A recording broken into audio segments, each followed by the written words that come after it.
Hello students, welcome back to Early Spoken English. இந்த class நம்ம என்ன பார்க்க போறோம் அப்படின்னா சிம்பிள் பிரசன்ட் டென்ஸ், சாதாரண நிகழ்காலம். அதாவது இந்த டாபிக்ஸ்லாம் வந்து பார்த்துக்கிட்டு இந்த டென்ஸ் இதில் வருது அதில் வருது அப்படின்னு சொல்லி நீங்கள் பயப்பட தேவை கிடையாது. ஜஸ்ட் நம்ம ஒரு இந்த ஹெட்டிங்கில் ஒரு டைட்டில் போட்டால் தான் நமக்கு என்ன தெரியும் அப்படிங்கிறதுக்காக வந்து இதில் போய் வந்துட்டு இந்த டைட்டிலில் இது இருக்குன்னு சொல்லி பார்த்துக்கிறதுக்காக தானே தவிர இப்படி பேசும்போது நம்ம கண்டிப்பாக இப்படி தான் இந்த டென்ஸ் தான் செலக்ட் பண்ணணும், அப்போ இதில் தான் இது பண்ணணும் அப்படிங்கிறதுலாம் கிடையாது. ஏன்னா யாருக்குமே போய் நீங்கள் ரோட்டில் இருக்கிற ஒருத்தர் போய் கேட்டு சாதாரண நிகழ்காலத்துலேருந்து 2 வாக்கியங்கள் பேசுங்க அப்படின்னா குழம்பிடுவாங்க. என்னையா நீ சொல்கிற அப்படிம்பாங்க. முடிந்த தொடர் நிகழ்காலம், perfect continuous tense, present perfect continuous tense, முடிந்த தொடர் நிகழ்காலத்துலேருந்து ஒரு 2 சொல்லுங்க அப்படின்னா நமக்கு குழப்பம் வந்துடும். ஸோ யாருக்கும் இதெல்லாம் வந்து பெருசாக தேவை கிடையாது.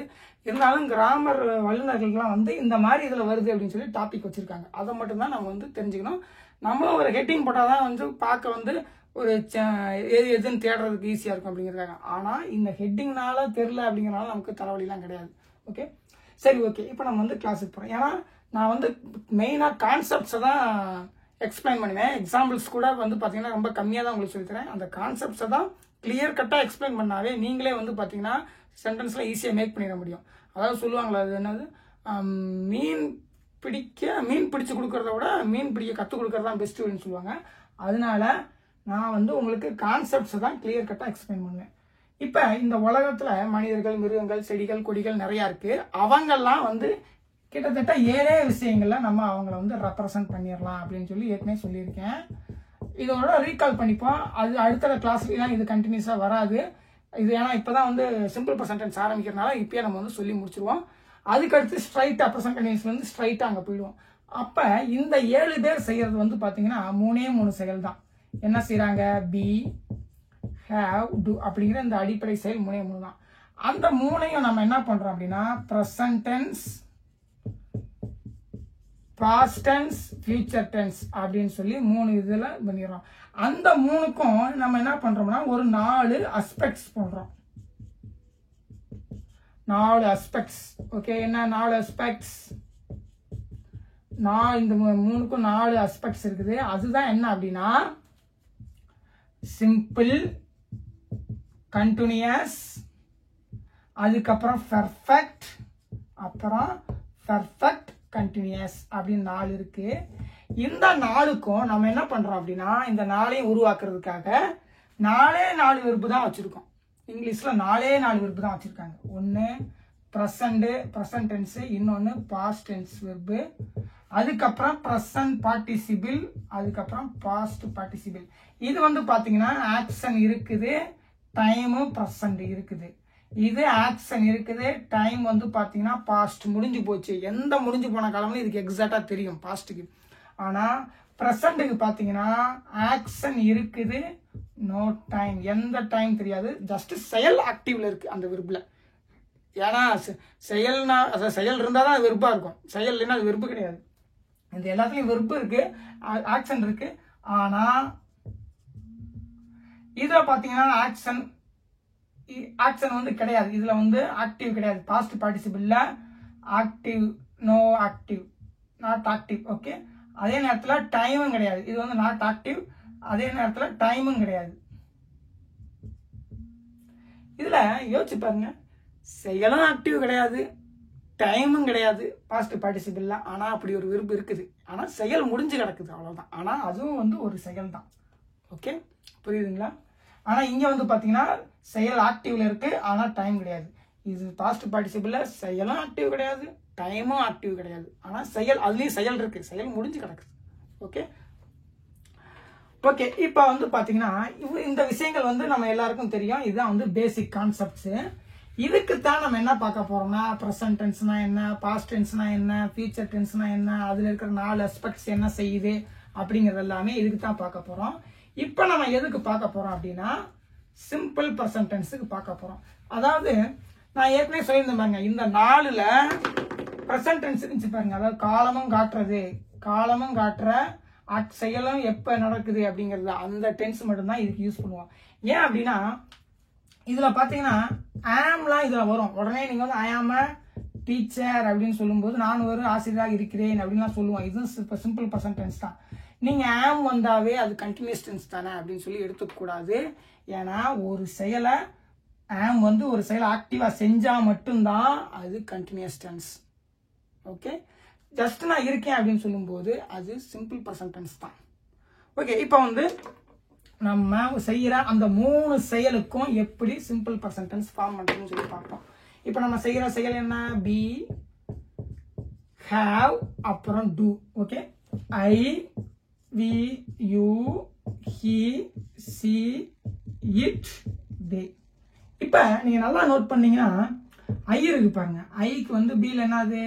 ஐ am, we are, you are, he is, it is, she is, they are. So இந்த பி இப்போ நம்ம இதுக்கு நம்ம என்ன ஃபார்ம் பண்ண முடியும்? நான் இருக்கேங்கிறதுக்கு என்ன ஃபார்ம் பண்ண முடியும்? நான் இருக்கேன் ஒரு ஆசிரியரா. ஏன்னா நம்ம இதுக்கு அடுத்து ஒரு வெர்பு போட்டோம்னா கண்டினியூஸா மாறிடும். ஆனா நம்ம இருக்கிறேங்கிற வெர்பு வச்சே நம்ம பேசுறோம். நான் இருக்கேன், நான் ஆசிரியரா இருக்கேன், நான் மாணவனா இருக்கேன், அந்த இருக்கேங்கிற வெர்பு மட்டும் வச்சுமே நம்ம பேசுறோம். அப்ப அதையெல்லாம் பாத்தீங்கன்னா இதுலதான் நம்ம ஃபார்ம் பண்றோம். அதாவது இந்த டென்ஸ்ல வருது, நம்ம இந்த டென்ஸ்ல வருது அந்த டென்ஸ்ல வருதுன்னு நமக்கு தெரிய தேவையில்லை. நம்ம என்ன பண்றோம்னா நான் இருக்கேன் அப்படிங்கிற அந்த இருக்கேங்கிற வெர்பு மட்டும் வச்சுமே நம்ம சென்டென்ஸ் மேக் பண்றோம். அது என்னன்னா நான் ஆசிரியரா இருக்கேன், மாணவரா இருக்கேன், நான் வந்து வேலையாளா இருக்கேன், நான் இன்ஜினியரா இருக்கேன். ஸோ வெறும் இருக்கேன் அப்படிங்கிற வெர்பை மட்டும் வச்சுமே நம்ம ஒரு சென்டென்ஸ் மேக் பண்ணி பேசுறோம் அப்படிங்கலாம் நமக்கு தெரியணும். அப்ப நம்ம வந்து ஆனா அது என்ன அப்படின்னா என்னவா இருக்கேன் அப்படிங்கிறத மெயினா சொல்லுவோம். அப்ப இதுல வந்து ஹி இஸ் எ ஸ்டூடெண்ட் அப்படின்னு கூட சொல்லலாம். ஸோ இதெல்லாம் வந்து தெரிஞ்சுக்குங்க. இந்த இருக்கேங்கிற வெர்புலேயே இதெல்லாம் பேச முடியும் அப்படின்னு சொல்லி தெரிஞ்சுக்குங்க. அடுத்து இந்த இருக்கேங்கிறதுல நம்ம வந்து வெர்பு மட்டும்தான் போடுவோம் அப்படின்னா அது கிடையாது. நம்ம அட்ஜெக்டிவும் நம்மளால போட முடியும். ஐ ஆம் ஆங்கிரி, நான் கோபமா இருக்கேன். வி ஆர் ஹங்க்ரி, நாங்கள் பசியாக இருக்கிறோம். ஹி இஸ் ஹேண்ட்சம், அவர் அழகாக இருக்கிறார். இட்ஸ் இஸ் பியூட்டிஃபுல், அது அழகாக இருக்கிறது. இது அழகா.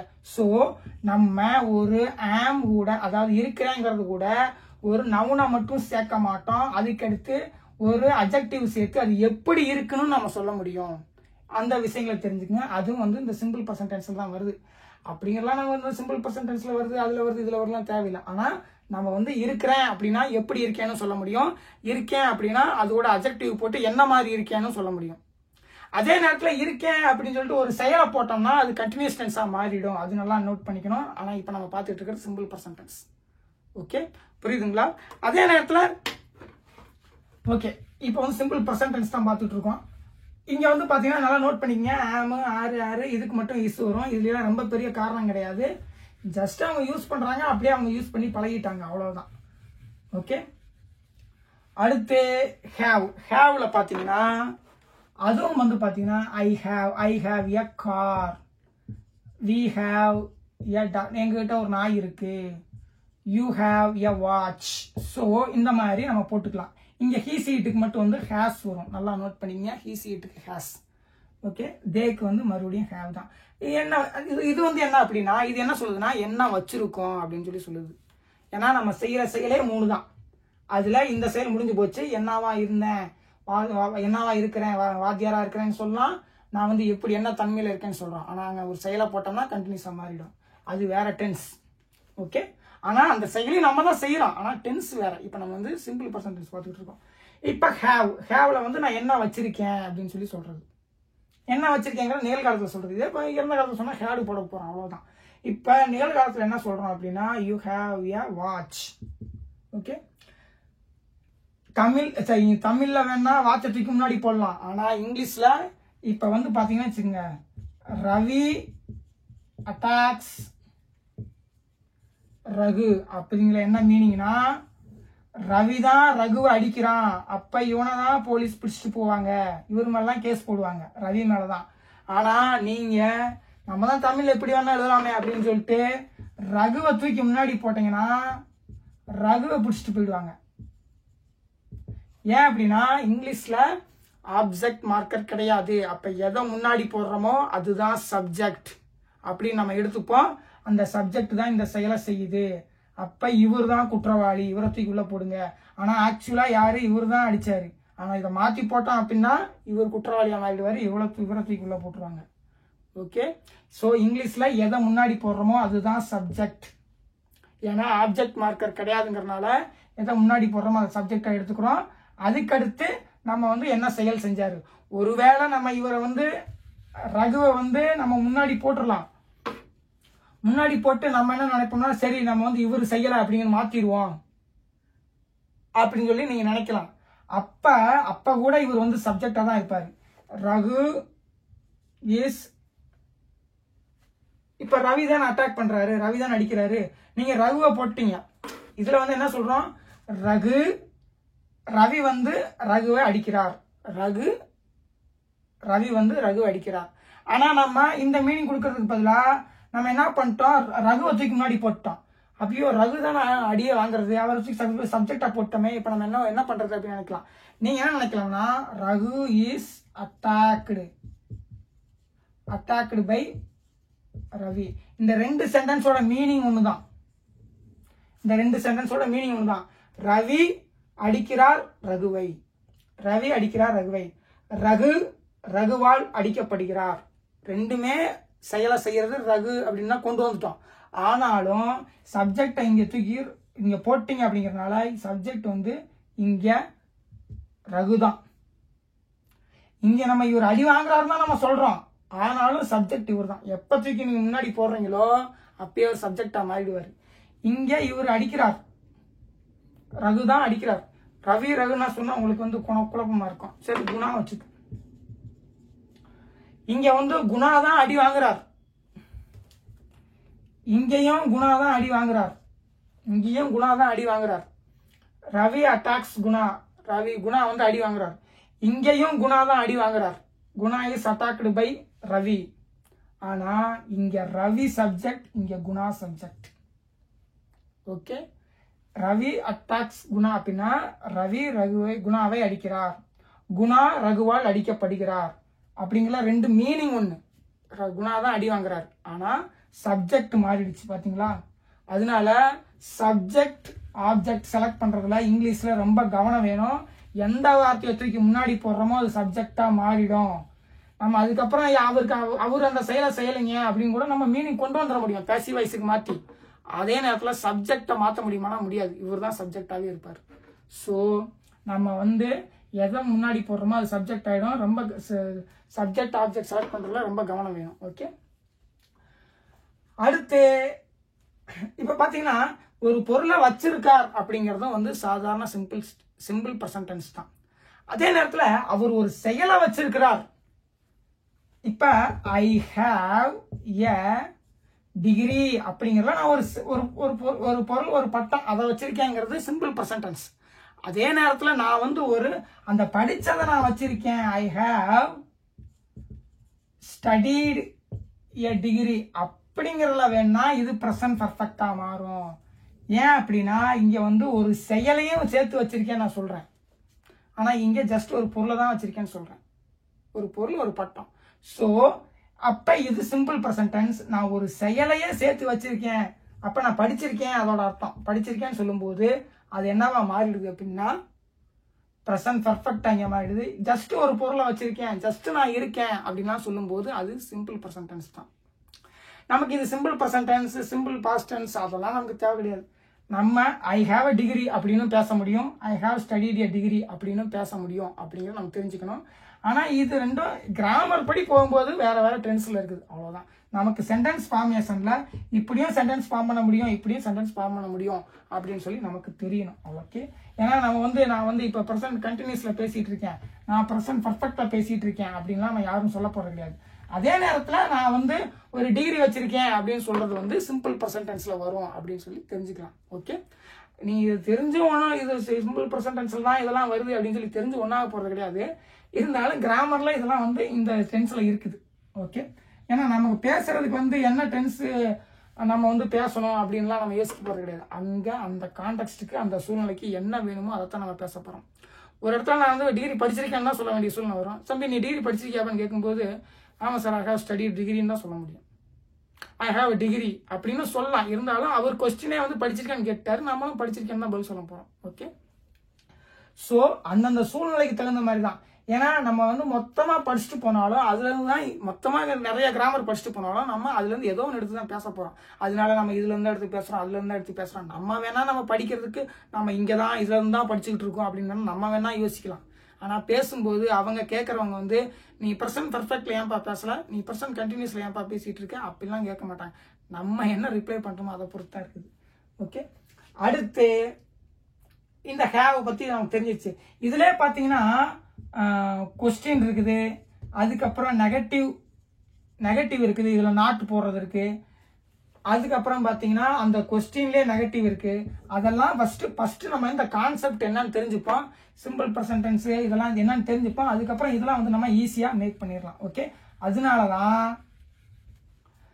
அதனாலதான் இதெல்லாம் வந்து பாத்தீங்கன்னா அப்புறம் பாத்துக்கலாம் இருக்கேன். ஃபர்ஸ்ட் பேசிக் கான்செப்ட்ஸ் என்ன அப்படின்னு சொல்லி புரிஞ்சுப்போம். ஓகே, இப்போ வந்து உங்களுக்கு தெரிஞ்சிருச்சு இதுவும் சிம்பிள் ப்ரெசன்ட் டென்ஸ்ல தான் இருக்கு அப்படின்னு. ஆனா சிம்பிள் ப்ரெசன்ட் டென்ஸ்ல நமக்கு ரொம்ப பெரிய விஷயமா இருக்கிறது என்ன அப்படின்னா டூ. எப்பயுமே டூ தான் வந்து நமக்கு நிறைய வெர்பு இருக்கிறது.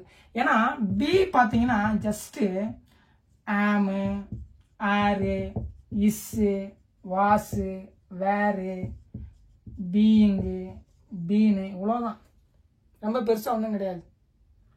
அதே மாதிரி ஹேவ் பாத்தீங்கன்னா ஹேவு, ஹேஸு, ஹேடு, இவ்வளோதான். ஒரு பொருளை வச்சிருக்கேன் அவ்வளோதான். இதை கூட செயல் கூட கம்பேர் பண்ணும்போது ரொம்ப பெரிய சென்டென்ஸ் மாதிரி நிறைய இடத்துல வந்துகிட்டு இருக்கிற மாதிரி தெரியும். இதை செயல் கூட, அதாவது ஒரு ஆக்டிவான செயல் கூட, அதாவது இருக்கேங்கிறது ஜஸ்ட் இருக்கேன்னு தானே.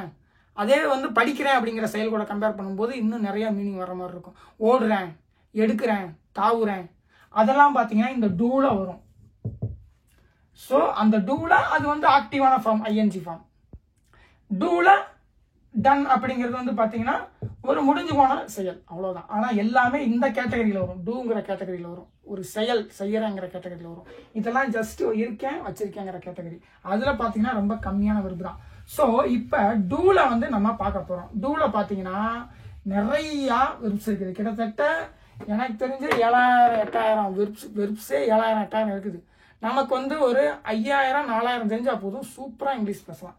ஏன்னா மீதி இருக்கிறதெல்லாம் நம்ம ரேரா தான் யூஸ் பண்ணுவோம்.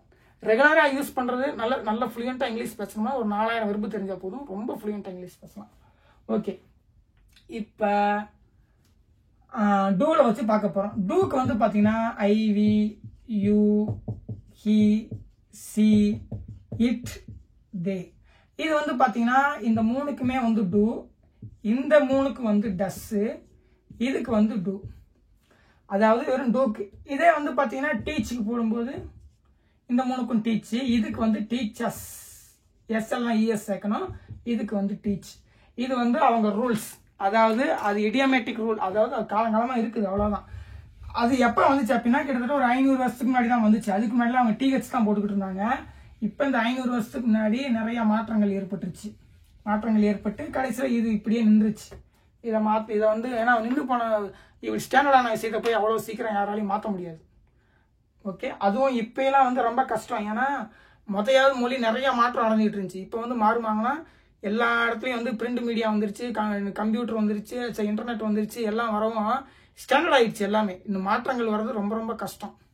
ஓகே, அதுக்கு அடுத்து பாத்தீங்கன்னா இப்ப வந்து டூல பார்க்க போறோம். இந்த டூல தான் இந்த சிம்பிள் ப்ரெசன்ட் டென்ஸை நம்ம பல விதங்கள்ல யூஸ் பண்ண முடியும். டூல தான். ஓகே, எப்படி அப்படின்னு சொல்லி பார்த்தோம்னா இப்ப ஒருத்தர் வந்து என்ன கேட்கிறாரு, நீ கிரிக்கெட் விளாடுறியா அப்படின்னு சொல்லி கேட்கிறாரு. ஃபர்ஸ்ட் சென்டென்ஸ், நீ கிரிக்கெட் விளாடுறியா?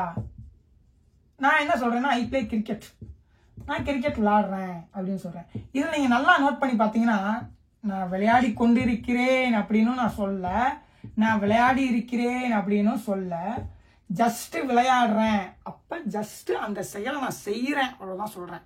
அப்ப இதுல பாத்தீங்கன்னா ஒரு பர்டிகுலர் டைம் கிடையாது. நான் நிகழ்காலத்துல இந்த செயலை செய்யறேன் அவ்வளவுதான். ஆனா அந்த நிகழ்காலத்திலே ஒரு பர்டிகுலர் டைம் கிடையாது. புரியுதுங்களா? அப்ப நிகழ்காலத்திலே பர்டிகுலர் டைம் இல்லாமையே நான் ஒரு செயலை செய்யறேன் அப்படின்னு சொல்லி பேச முடியும். இதே ஐ ஆம் பிளேயிங் கிரிக்கெட்ல இதுலயும் பர்டிகுலர் டைம் கிடையாது. ஆனா செயல் ஆக்டிவ்ல இருக்கு, அந்த தன்மைக்கு போயிடுது. இதுலயும் பர்டிகுலர் ஐ ஆம் பிளேயிங் கிரிக்கெட் டுடே அப்படின்னு நான் கூட போடல. ஐ ஆம் playing cricket. Okay, this week இதெல்லாம் எதுவுமே போடல. இந்த வாரம் கிரிக்கெட் விளையாடி கொண்டிருக்கேன் இந்த மாதிரி எதுவுமே போடல. ஆனாலும் இந்த செயல் வந்து ஆக்டிவ்ல தான் இருக்கு அப்படிங்கிற மாதிரி இருக்கு. நான் இருக்கேன், எப்படி இருக்கிறேன், அந்த செயல்ல இருக்கேன். ஸோ ஆனா இது பாத்தீங்கன்னா நான் அந்த செயல்ல இல்லை அப்படின்னு சொல்லுது, ஆனா அந்த செயலை செய்யறேன்னு சொல்லுது. இதுக்கு என்ன வித்தியாசம்னா, நான் அந்த செயல்ல இல்லைன்னு சொல்லுது. ஏன்னா ஆம்லாம் போட கிடையாது, இருக்கேன்லாம் நம்ம பேச கிடையாது, ஜஸ்ட் செய்யறேன் அவ்வளவுதான். அப்ப நான் அந்த செயலை செய்யறேன்னு சொல்லுது, ஆனா இப்போதைக்கு நான் அந்த செயல்ல இல்லை, அந்த மீனிங்கையும் சேர்த்து சொல்லுது. இதுக்கும் வித்தியாசம் என்ன? ஏன்னா இது நமக்கு புரியும். நான் கிரிக்கெட் விளையாடுறேன் அப்படிங்கிறது நம்ம எங்க யூஸ் பண்றது அப்படின்னு. ஒருத்தர் வந்து உங்ககிட்ட கேட்கறாரு, நீங்க ஸ்கூல்ல உட்காந்துருக்கீங்க, படிச்சுட்டு இருக்கீங்க, நீ கிரிக்கெட் விளையாடுற. அப்ப நான் கிரிக்கெட் விளையாடுறேன் சார், ஆனா அப்ப நீங்க படிச்சுட்டு தான் இருக்கீங்க. ஸோ அந்த மாதிரி சூழ்நிலையில நான் இப்ப அந்த செயல்ல இல்லை, ஆனாலும் அந்த செயலை செய்யறேன். ஓகே, அந்த மாதிரி, அதாவது ரைட் நவ், அதாவது இப்ப நான் பேசிட்டு இருக்கிற அந்த டைம்ல அந்த செயல்ல இல்லை, ஆனாலும் நான் அந்த செயலை செய்யறேன் அப்படிங்கிறப்ப இந்த மாதிரி டென்ஸ் நம்ம யூஸ் பண்ணலாம். I play cricket sir. Okay, தெரியுதுங்களா இது ஏன் இந்த டென்ஸ்லாம் இருக்கு அப்படின்னு சொல்லி?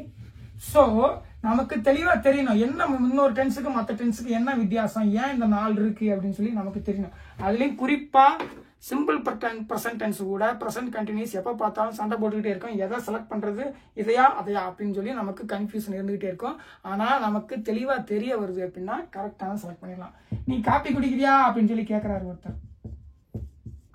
நான் காப்பி குடிக்கிறேன், நான் அந்த செயலை செய்யறேன் அவ்வளவுதான். இப்ப நான் செஞ்சுட்டு இருக்கேன் சொல்லல, நான் அந்த செயலை செய்யறேன், நிகழ்காலத்துல அந்த செயலை செய்யறேன் அவ்வளவுதான். புரியுதுங்களா? அதுக்கப்புறம் ஒருத்தர் வந்து என்ன கேட்கிறாரு, ஒரு கம்பெனில நீ ஒர்க் பண்றியாப்பா, ஒர்க் பண்றியா அப்படின்னு சொல்லி கேட்கிறாரு. ஒர்க் பண்றேன் sir. I work in India, I work in America, அவ்வளவுதான். அதே நேரத்துல ஒருத்தர் வந்து 2 மாசத்துக்கு முன்னாடி வந்து என்னை பார்த்துருக்கிறாரு. அப்ப நான் வேலை இல்லாம இருக்கேன்னு சொல்லி அவருக்கு தெரியுது. அதனால இப்ப பார்த்துட்டு கேட்கிறாரு, நீ வேலை பாக்குறியா அப்படின்னு சொல்லி கேட்கிறாரு. அப்ப நான் அவர்கிட்ட என்ன சொல்லுவேன் அப்படின்னா, ஐ ஆம் ஒர்க்கிங். அப்ப ஏன் இந்த ஒர்க்கிங் நான் இந்த மீனிங்கை கொண்டு வரேன் அப்படின்னா, அப்பயும் நான் அவர்கிட்ட ஐ ஒர்க்னு சொல்லலாம், இருந்தாலும் நான் ஏன் ஐ ஆம் ஒர்க்கிங் சொல்லி சொல்றேன்னா, அவருக்கு வந்து நான் வேலை செய்யாம இருந்தேன் அப்படின்னு சொல்லி தெரியும். அப்ப அவர்கிட்ட நான் இப்ப வேலையில தான் இருக்கேன் அப்படின்னு அந்த மீனிங் கொடுக்கறதுக்காக, நான் இப்ப வேலையில தான் இருக்கேன் அப்படின்னு அந்த மீனிங் கொடுக்கறதுக்காக நான் வந்து என்ன பண்றேன் அப்படின்னா, ஐ ஆம் ஒர்க்கிங், நான் ஒன்றும் சும்மாலாம் இல்லை, நான் இந்த செயல்ல இருக்கேன் அப்படின்னு அழுத்த நிறுத்தமா சொல்றதுக்காக. ஓகே, புரியுதுங்களா?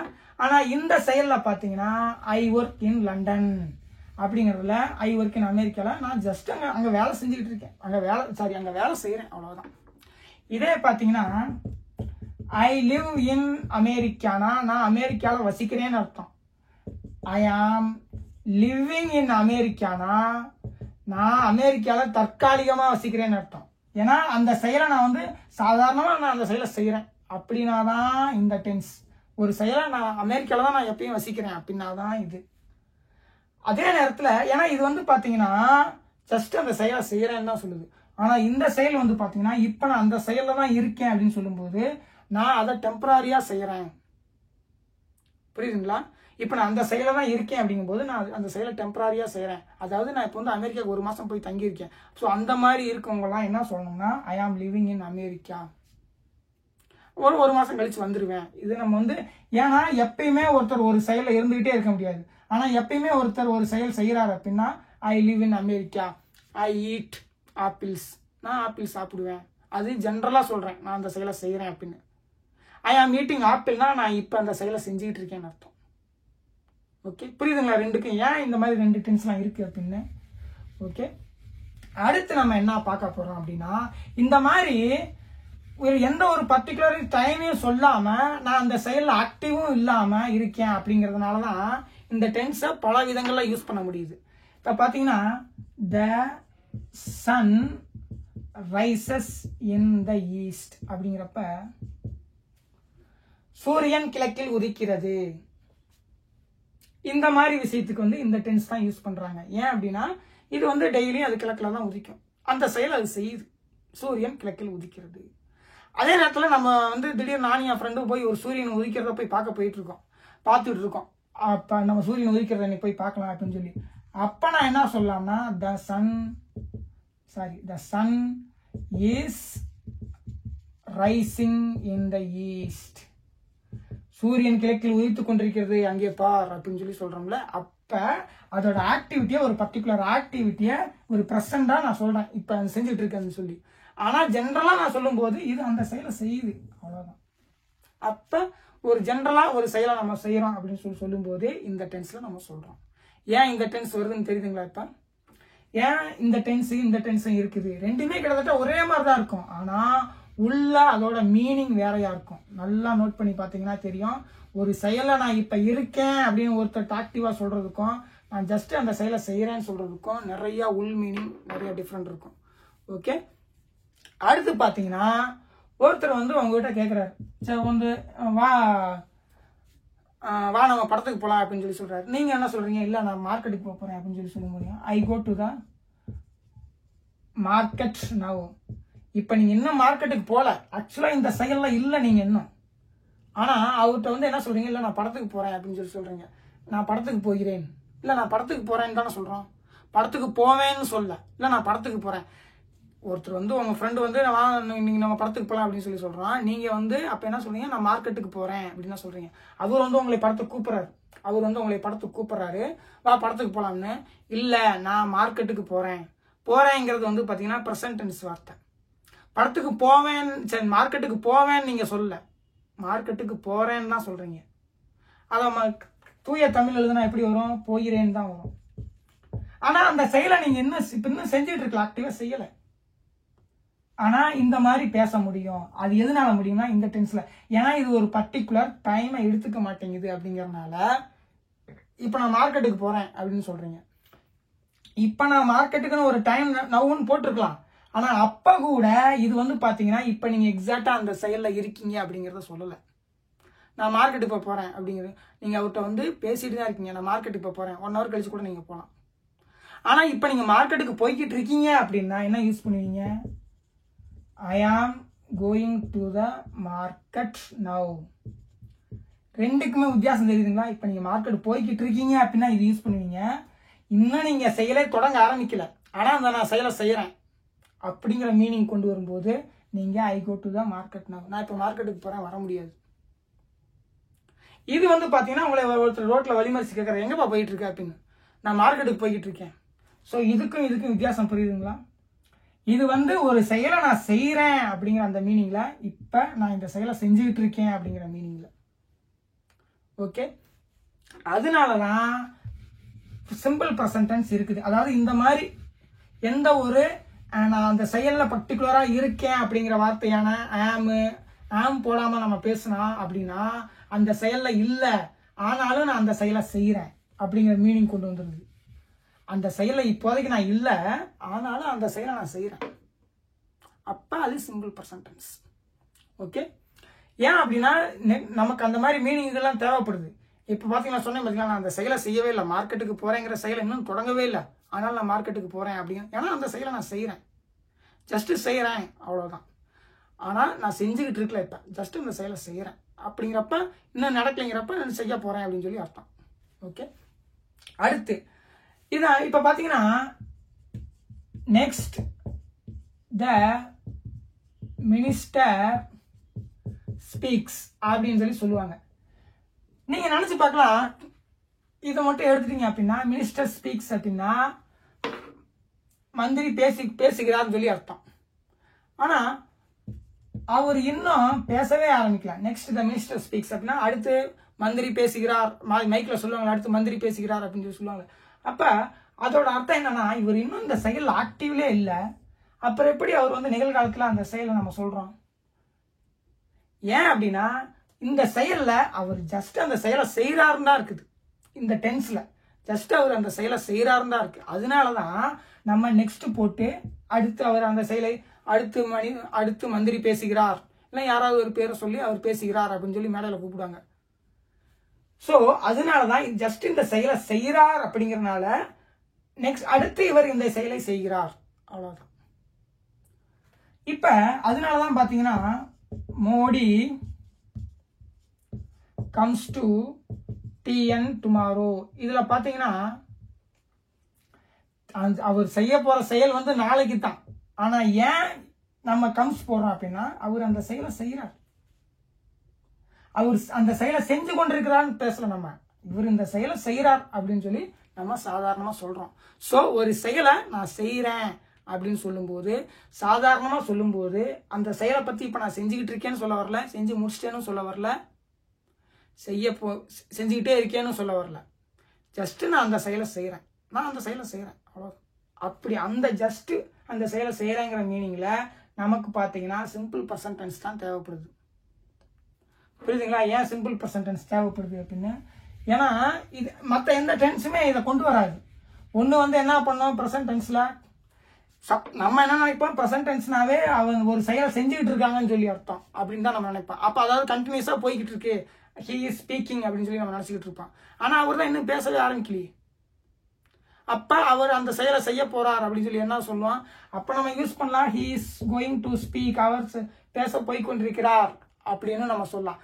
ஆனால் இப்படி சொல்லும்போது பார்த்தீங்கன்னா த மினிஸ்டர் ஸ்பீக்ஸ் அப்படின்னு சொல்லும்போது பார்த்தீங்கன்னா நமக்கு இன்னும் வந்து சாதாரணமாகவே அவர் அந்த செயலை செய்கிறார் அப்படின்னு நம்ம சொல்கிறோம். இஸ் கோயிங் டு ஸ்பீக் அப்படின்னா அவர் ஒரு நடந்து போய்கிட்டு இருக்கலாம், புரியுதுங்களா? அந்த செயலில் கொஞ்சம் ஆக்டிவாக இருக்கலாம். ஆனால் இவர் சேரில் உட்காந்து இருக்கும் போதே நம்ம சொல்லணும் அப்படின்னா இந்த இதில் நம்ம சொல்ல முடியும். இதுலேயும் நம்ம சொல்லலாம் he is going to speak அப்படின்னு சொல்லி சொல்லலாம், அவர் பேச போய் கொண்டிருக்கிறார் அப்படின்னு. ஆனால் அதில் அந்த செயலுக்கான இதில் இருக்கார் அப்படிங்கிற மாதிரி மீனிங் வந்துடும். ஆனால் இங்கே ஜஸ்ட் அவர் வந்து சேரில் உட்காந்து தான் இருக்கார், அவர் அதுக்கு இன்னும் ரெடி கூட ஆகலை.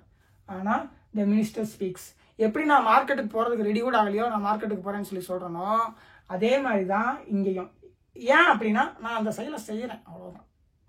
அது இப்போ அப்போ அப்படிங்கிறது நான் போடுற அந்த டைமை பொறுத்து. ஓகே, இப்போ ஐ கோ டு அமெரிக்கா நெக்ஸ்ட் மந்த்னு போட்டோன்னு வச்சுக்கோங்க. நீங்கள் நினைக்கலாம் இதை வச்சுட்டு இது எதிர்காலம்ல ஃபியூச்சர் டென்ஸில் அப்படின்னு சொல்லி, அப்படி கிடையாது. ஏன் நம்ம ஆனாலும் நம்ம வந்து ப்ரெசன்ட் டென்ஸ்லேயே ஃபார்ம் பண்ணோம். நான் அந்த செயலை செய்கிறேன், அமெரிக்கா போகிறேங்கிற செயலை செய்கிறேன், என்ன காலம் வந்து அடுத்த மாதம், அவ்வளோதான். ஓகே, இதே நம்ம ஃபியூச்சர் டென்ஸில் சொல்லணும் அப்படின்னா I will go to America next month அப்படின்னா அது ஜஸ்ட் என்னோட விருப்பம், நான் அமெரிக்கா போவேன் அப்படிங்கிறது நான் என் விருப்பத்தை சொல்கிறேன்னு அர்த்தம். ஆனால் நான் அமெரிக்கா போகிறேன் அப்படின்னு சொல்லி சொல்லும்போது அது என்னோட விருப்பத்தை சொல்லலை, நான் செய்ய போகிற செயலை சொல்லுது. செய்வேன் அப்படிங்கிறதுக்கும் செய்கிறேனுக்கும் நிறைய வித்தியாசம் இருக்குது. செய்கிறேன் அப்படிங்கிறது ஒரு செயலை நான் செய்கிறேங்கிறத சொல்கிறது. அதே நேரத்தில் செய்வேன் அப்படின்னு சொல்கிறது என்னோட விருப்பத்தை சொல்கிறது. புரியுதுங்களா? ரெண்டுக்கும் வித்தியாசம். அதே நேரத்தில் ரெண்டுமே நெக்ஸ்ட் மந்த்து தான் இருக்கும். I will go to America next month அப்படின்னா நான் அமெரிக்கா அடுத்த மாதம் செல்வேன். I go to America next மந்த்னா நான் அமெரிக்கா அடுத்த மாதம் செல்கிறேன். செல்கிறேனுக்கும் செல்வேனுக்கும் நிறைய வித்தியாசம் இருக்கு. செல்வேன் அப்படிங்கிறது ஜஸ்ட் ஒரு விருப்பம். அது வந்து அதுக்கான நான் வந்து என்னோட விருப்பத்தை சொல்றேன், நான் வந்து அமெரிக்கா அடுத்த மாதம் போவேன். ஆனால் செல்கிறேங்கிறதுல இந்த செயலை நான் செய்கிறேன்னு சொல்லி ஜஸ்ட் நான் அந்த செயலை செய்கிறேன் அப்படின்னு சொல்லி ஒரு இயல்பான தன்மையை சொல்கிறேன், ஒரு நடக்கிறத சொல்கிறேன். ஓகே, இது வந்து நடக்கிறத சொல்கிறேன். ஆனால் அது வந்து நான் அமெரிக்கா செல்வேன் அந்த ஃபியூச்சர் டென்ஸில் பேசுகிறோம்ல, வில்லு போட்டு he will I will go to America, அது வந்து விருப்பம் தான். ஆனால் இது வந்து நடக்கிறது. அதனால தான் இதை வந்து பார்த்தீங்கன்னா சிம்பிள் ப்ரெசன்ட் டென்ஸில் சொல்கிறோம். ஓகே, அடுத்து வந்து என்னன்னு பார்ப்போம். ஏன்னா சிம்பிள் ப்ரெசன்ட் டென்ஸ் எங்கெங்கே உங்களுக்கு தேவைப்படுது, அதோட தன்மை என்ன அப்படின்னு சொல்லி உங்களுக்கு தெரியணும். அப்போதான் அதை எங்கே யூஸ் பண்ண முடியும் அப்படின்னு சொல்லி உங்களுக்கு புரியும். அடுத்து நெக்ஸ்ட் என்ன அப்படின்னு சொல்லி பார்த்தோம்னா, ஓகே, இப்போ நான் வந்து கேட்குறாரு நீ காஃபி குடிப்பியா அப்படின்னு சொல்லி, ஐ ட்ரிங்க் காஃபி அப்படின்னு சொல்லும்போது என்ன வந்து இருந்துச்சு, நான் வந்து அந்த செயலை செய்கிறேன் இருந்துச்சு. அதே ஐ ட்ரிங்க் காஃபி டெய்லி அப்படின்னு சொல்லி போடும்போது நான் அந்த செயலை தினமும் செய்கிறேன் அப்படிங்கிற மாதிரி மாறுது. அப்போ தினமுங்கிறது பார்த்தீங்கன்னா இது வந்து ப்ரெசண்ட்னா இந்த பக்கமும், அதாவது நேற்று நான் இந்த செயலை செஞ்சேன், இன்னைக்கும் செய்கிறேன், நாளைக்கும் செய்கிறேன். ஸோ அந்த சூழ்நிலையிலையும், அதாவது இது பாஸ்ட்டுக்கும் போகுது, ஃபியூச்சருக்கும் போகுது, ப்ரெசண்ட்லையும் இருக்குது. அந்த சூழ்நிலையிலும் நம்ம இந்த டென்ஸ் யூஸ் பண்ண முடியும். ஏன் அப்படின்னா நான் அந்த செயலை செய்கிறேன்னு தான் நான் சொல்கிறேன். ஐ ட்ரிங்க் காஃபி டெய்லி, நான் தினமும் காஃபி குடிக்கிறேன். நான் தினமும் காஃபி குடிக்கிறேங்கிறது தமிழில் எல்லாருக்கும் தெரிஞ்ச ஒரு சாதாரண சென்டென்ஸ். அதையும் நான் வந்து சிம்பிள் ப்ரெசன்ட் டென்ஸில் தான் சொல்கிறேன். ஏன் இதெல்லாம் இந்த சிம்பிள் ப்ரெசன்ட் டென்ஸில் சொல்ல முடியுதுன்னா நான் அந்த செயலை செய்கிறேன், அவ்வளோதான். நம்ம ஒரு செயலை செய்கிறோம் அப்படின்னு சிம்பிளாக சொல்லணும்னா அது சிம்பிள் ப்ரெசன்ட் டென்ஸ். அதே அந்த செயலை தான் நான் இப்போ எக்ஸாக்டாக இருக்கேன் அப்படின்னு சொல்லணும்னா ப்ரெசன்ட் கண்டினியூஸ். நான் அந்த செயலை முடிச்சுட்டேன், அதை வச்சிருக்கேன், அந்த தன்மையை வச்சிருக்கேன்னா ப்ரெசன்ட் பர்ஃபெக்ட். நான் ரொம்ப வருஷத்துக்கு முன்னாடி ஆரம்பித்த செயலை இன்னும் செஞ்சுக்கிட்டே இருக்கேன்னா ப்ரெசன்ட் பர்ஃபெக்ட் கண்டினியூஸ். நமக்கு சிம்பிள் ப்ரெசன்ட் டென்ஸ் ஏன் ஃபார்ம் ஆகுது? இதோட பர்டிகுலராக நான் இந்த செயலில் இல்லை, ஆனாலும் இந்த செயலை செய்கிறேன் அப்படிங்கிற தன்மையால் நம்ம வந்து அதுக்கு முன்னாடி டெய்லி போட்டுக்க முடியுது, நெக்ஸ்ட் மந்த் போட்டுக்க முடியுது. நான் இன்னும் ஆரம்பிக்கவே இல்லை, ஆனாலும் நான் அங்கே போகிறேன் அப்படின்னு சொல்ல முடியுது. ஏன்னா நான் அந்த செயலை செய்கிறேன். அதை மட்டும்தான் நான் சொல்கிறேன். இப்போ நான் செஞ்சுக்கிட்டு இருக்கேன்லாம் சொல்ல, நான் அந்த செயலை செய்கிறேன், நீ தயவு செஞ்சு கிளம்பு. ஓகே, அப்படிதான் நம்ம வந்து சொல்கிறோமே தவிர, அதனால தான் இந்த எந்த ஒரு ஆக்டிவான தன்மையும், அதாவது ஆம் போட்டு நம்ம ஆக்டிவ் பண்ணுறோம்ல, நான் இருக்கேன்னு சொல்கிறோம்ல, அந்த தன்மை இதில் இல்லாததால இதை நம்ம என்னென்ன வேற எதுக்கெல்லாம் யூஸ் பண்ண முடியுமோ அதுக்கெல்லாம் யூஸ் பண்ணிக்கிறோம் சிம்பிள் ப்ரெசன்ட் டென்ஸை. ஏன்னா இது நம்ம வந்து நமக்கு தெரியணும். அப்போதான் வந்து ஏன் சிம்பிள் ப்ரெசன்ட் டென்ஸை இங்கெல்லாம் யூஸ் பண்ணுறாங்க அப்படின்னு சொல்லி நமக்கு புரியும். ஏன் சில இடங்களில் ப்ரெசன்ட் கண்டினியூஸ் யூஸ் பண்ணுறாங்க அப்படின்னு சொல்லி தெரியணும். அதுக்கடுத்து என்ன அப்படின்னு சொல்லி பார்த்தோம்னா, இந்த சிம்பிள் ப்ரெசன்ட் டென்ஸை இந்த இடத்துல மட்டும் யூஸ் பண்ண மாட்டாங்க. அதாவது இந்த கிரிக்கெட் கமெண்ட்ரிலாம் பார்த்துருப்பீங்க, சச்சின் வருகிறார் பந்தை அடிக்கிறார், அந்த வருகிறார் பந்தை அடிக்கிறாருங்கிறதுலாம் என்ன அப்படின்னா சிம்பிள் ப்ரெசன்ட் தான். ஏன் அப்படி சொல்றாங்கன்னா, அப்படி சொன்னாதான் கேட்கறவங்களுக்கு கொஞ்சம் இன்ட்ரெஸ்டா இருக்கும் அப்படிங்கிறதுக்காக சொல்றாங்க. ஓகே, அதனாலதான் பாத்தீங்கன்னா சச்சின் ஸ்ட்ரைக்ஸ் த பால், கமெண்ட்ரிலாம் மோஸ்ட்லி இப்படி தான் பண்ணுவாங்க. அப்பதான் கேட்கறவங்களுக்கு இன்ட்ரெஸ்டா இருக்குங்க. அது வந்து பாத்தீங்கன்னா சிம்பிள் ப்ரெசன்ட் டென்ஸ்லாம் சொல்லுவாங்க. ஏன்னா நம்ம இன்னும் ப்ரெசன்ட் கண்டினியூஸ்லயும் பேசலாம், பந்தை அடித்து கொண்டிருக்கிறார் அப்படின்னு. பந்தை பட்டுன்னு அடிச்சிருவாரு, பந்து ஓடிடும். அப்போ நம்ம வந்து அடித்து கொண்டிருக்கிறாருன்னே சொல்ல முடியாது. ஆனால் இதை சொல்லும்போது பார்த்தீங்கன்னா ரொம்ப சிம்பிளாகவும் இருக்கும், கேட்குறவங்களுக்கு இன்ட்ரெஸ்டாகவும் இருக்கும். அதுவும் இல்லாமல் கதை சொல்கிறதெல்லாம் பார்த்தீங்கன்னா நம்மளே சிம்பிள் ப்ரெசன்ட் டென்ஸ்லாம் சொல்லுவோம். அவர் அப்படியே நடந்து வர்றாரு, வந்த உடனே கதை ஓப்பன் பண்ணுறாரு, கதவை திறந்து கொண்டிருக்கிறார் நம்ம சொல்ல மாட்டோம், கதவை திறக்கிறார் அப்படின்னு தான் நம்ம சொல்லுவோம். அதே நேரத்தில் திடீர்னு கதவை திறந்துகிட்டு இருக்கும்போது ஏதாவது ஒரு சம்பவம் இருக்குன்னா அப்போ நம்ம என்ன பண்ணுவோம், கதவை திறந்து கொண்டிருக்கிறார்னு அப்போ சொல்லுவோம். ஆனால் ஜென்ரலாக ஒரு கதையை வந்து நம்ம வந்து சிம்பிள் ப்ரெசன்ட் டென்ஸ்ல தான் சொல்லுவோம். Okay, a car comes to the ground,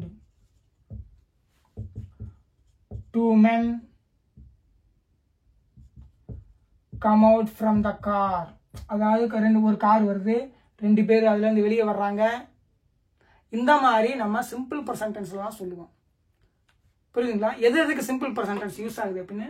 simple present tense பார்த்தீங்கன்னா அதுக்கு எந்த ஒரு பர்டிகுலர் ஆக்டிவிட்டி மேலேயும் நான் கரெக்டாக இப்போதைக்கு அதில் இல்லை அப்படிங்கிறனால இந்த மாதிரி நம்ம சிம்பிள் ப்ரெசன்ட் டென்ஸை யூஸ் பண்ணிக்க முடியும். ஓகே, நம்ம ப்ரெசன்ட் கண்டினியூஸ் படிக்கும்போது சிம்பிள் ப்ரெசன்ட் டென்ஸை பற்றி இன்னும் நிறையா விஷயங்கள் உங்களுக்கு தெரிய வரும். ஏன் அந்த இடத்துல ப்ரெசன்ட் கண்டினியூஸ் யூஸ் பண்ணுறோம், சிம்பிள் ப்ரெசன்ட் டென்ஸ் யூஸ் பண்ண முடியல அப்படின்னு சொல்லும்போது உங்களுக்கு ப்ரெசன்ட் கண்டினியூஸை பற்றி நல்ல தெளிவு கிடைக்கும், சிம்பிள் ப்ரெசன்ட் டென்ஸை பற்றி இன்னும் தெளிவு கிடைக்கும். சிம்பிள் ப்ரெசன்ட் டென்ஸ்னா ஒன்றும் கிடையாதுங்க, ஜஸ்ட் அந்த செயலை செய்கிறேன் அவ்வளோதான்.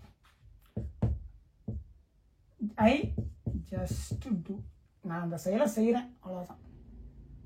அது இப்போ செஞ்சுட்டு இருக்கேன்னு நான் சொல்ல வரல, நாளைக்கு செய்கிறேன் அப்படின்னு சொல்ல வரல, எதுவும் சொல்ல வரல. அதே டைம் போட்டிங்கன்னா அது நாளைக்கு செய்கிறேன்னு மாறிக்கும் அவ்வளோதான்.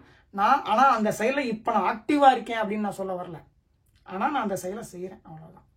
அதுதான் சிம்பிள் ப்ரெசன்ட் டென்ஸ். ஓகே, ஏன்னா நமக்கு வந்து கான்செப்ட்ஸ் வந்து தெளிவாக விளங்குச்சு அப்படின்னா நம்ம ஈஸியாக ஒவ்வொரு விஷயத்தையும் புரிஞ்சுக்க முடியும். ஏன்னா நிறையா எக்ஸாம்பிள் பார்க்கறனால நம்ம வந்து கிராமரில் பெரிய ஆள் ஆயிடுவோமான்னு கேட்டால் கிடையாது, எல்லாமே நம்ம சூப்பராக பேசிடுவோமானா கிடையாது. ஏன்னா நம்ம வந்து ப்ரிப்போசிஷனில் இன்னு ஆணு அட்டுலாம் நம்ம வந்து பல வருஷம் பார்த்துக்கிட்டு இருப்போம், ஆனாலும் இன்னும் அதை எப்படி யூஸ் பண்ணுறோன்னே நமக்கு தெரியாது. ஏன் அப்படின்னா எக்ஸாம்பிள்ஸ் நிறையா பார்க்கறனால நமக்கு ரிசல்ட் வந்துடுமானா வராது, அது குருட்டு மனப்பாடத்துக்கு தான் கொண்டு போய்விடும். ஓ அந்த எக்ஸாம்பிளில் இன்னும் அது கூட பார்த்தோம், இது கூட ஆண் பார்த்தோம், அப்படி தான் நமக்கு போய்விடும். ஆனால் இதுக்குள்ளே என்ன விஷயம் இருக்குது அப்படின்னு அந்த கான்செப்டை தெளிவாக புரிஞ்சுக்கிட்டோம்னா நம்ம ரொம்ப பெரிய எக்ஸாம்பிள்ஸ்லாம் பார்க்கணுங்கிற அவசியம் கிடையாது. ஈஸியாக வந்து நம்ம இன்னும் இங்கே யூஸ் பண்ணோம், ஆனால் அங்கே யூஸ் பண்ணோம், அட்டை இங்கே யூஸ் பண்ணணும்னு சொல்லிட்டு நம்ம மட்டும் போயிட்டே இருக்கலாம். ஸோ இதுக்கு பின்னாடி இருக்கிற கான்செப்ட்ஸ் தான் நமக்கு வந்து தெளிவாக தெரிஞ்சுக்கணும். நிறைய எக்ஸாம்பிள்ஸ் பார்க்கறனால நமக்கு வந்து பெரிய ரிசல்ட் வந்துடும். நான் எக்ஸாம்பிள்ஸே சொல்கிறது கிடையாது, மோஸ்ட்லி வந்து பார்த்தீங்கன்னா கான்செப்ட்ஸை தான் கிளியர் கட்டாக எக்ஸ்பிளைன் பண்ணுவேன். ஸோ என்னோட டீச்சிங் மெத்தட் வந்து பார்த்தீங்கன்னா அதுதான். ஏன்னா உங்களுக்கு அதில் இருக்கிற பின்னாடி இருக்கிற விஷயங்களை எக்ஸ்பிளைன் பண்ணாவே நீங்கள் வந்து ஒரு நெட்டில் ப்ரெசன்ட் டென்ஸை டவுன்லோட் பண்ணி படிச்சுக்கலாம், நிறைய எக்ஸாம்பிள் பார்க்கலாம். ஆனால் இந்த பின்னாடி இருக்கிற இந்த விஷயங்களை எந்த புக்கில் தேடினீங்கனாலும் இவ்வளோ தெளிவாக கிடைக்காது. அதுதான் நம்ம இந்த விஷயங்களை பற்றி தெளிவான புரிதல் இருந்தால் மட்டும்தான் அதை நம்ம எந்த ஒரு பிரச்சனையும் இல்லாமல் ஸ்பீடாக பேசவும் முடியும். ப்ளஸ் ஒரு புத்தகத்தை வாசிக்கிறோம் அப்படின்னாலும் ஸ்பீடாக வாசிச்சுட்டு போயிட்டு இருக்க முடியும். பேப்பர் படிக்கிறோம்னாலும் அப்படி தான் பண்ண முடியும். ஆனால் நமக்கு குழப்பம் இருக்கிற பட்சத்தில் அந்த இடத்துலயே ஸ்லோவாக ஒவ்வொன்றா டிரான்ஸ்லேட் பண்ணி மீனிங் எடுத்துகிட்டு போய்கிட்டே இருப்போம். ஓகே, ஏன் சிம்பிள் ப்ரெசன்ட் டென்ஸ் யூஸ் பண்ணுறோம் அப்படின்னா இந்த மாதிரி அதுக்கு ஒரு பர்டிகுலர் ஆக்டிவிட்டியில் இப்போ இருக்கேன் அப்படின்னு அது சொல்ல மாட்டேங்குதுங்கிறனால நம்ம அதை அந்த மாதிரி சூழ்நிலை இருக்கிற அந்த மாதிரி சென்டென்ஸை எதுக்கு யூஸ் பண்ண முடியுமோ அதுக்கு நம்ம யூஸ் பண்ணிக்கிறோம். ஸோ புரியுதுங்களா? நெக்ஸ்ட் ப்ரெசன்ட் கண்டினியூஸில் மீட் பண்ணுறேன். தேங்க்யூ.